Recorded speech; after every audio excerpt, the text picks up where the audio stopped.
నంద్యాల జిల్లాలో టీడీపీ గూండాలు రెచ్చిపోయారు. వైఎస్ఆర్సీపీ నేత శివరామరెడ్డిపై కత్తులతో టీడీపీ గూండాలు దాడి చేశారు.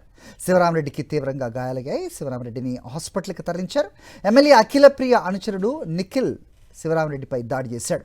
హాస్పిటల్లో చికిత్స పొందుతున్న శివరామరెడ్డిని భూమా కిషోర్ రెడ్డి పరామర్శించారు.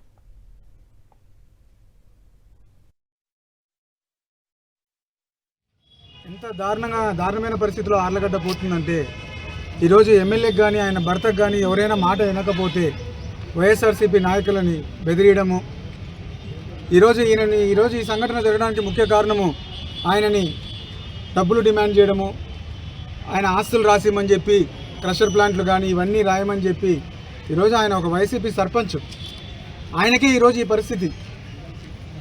ఆస్తులు రాసియకపోతే లాస్ట్కి చంపే పరిస్థితికి వస్తున్నారు. ఎంత దారుణంగా తయారైంది. దాదాపు సంవత్సరంన్నర అవుతుంది ఆయన డబ్బులు డిమాండ్ చేస్తూనే ఉన్నారు.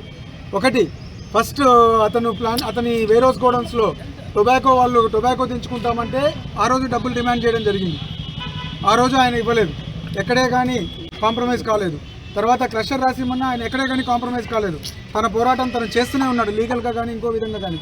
ఈరోజు అవన్నీ కూడా ఇతనికి న్యాయపరంగా ఇతను అన్నిట్లో స్ట్రాంగ్గా ఉన్నాడని చెప్పి లాస్ట్కి అతన్ని హతమార్చాలని చెప్పేసి ఈరోజు ఇంతకు దిగజారే పరిస్థితి.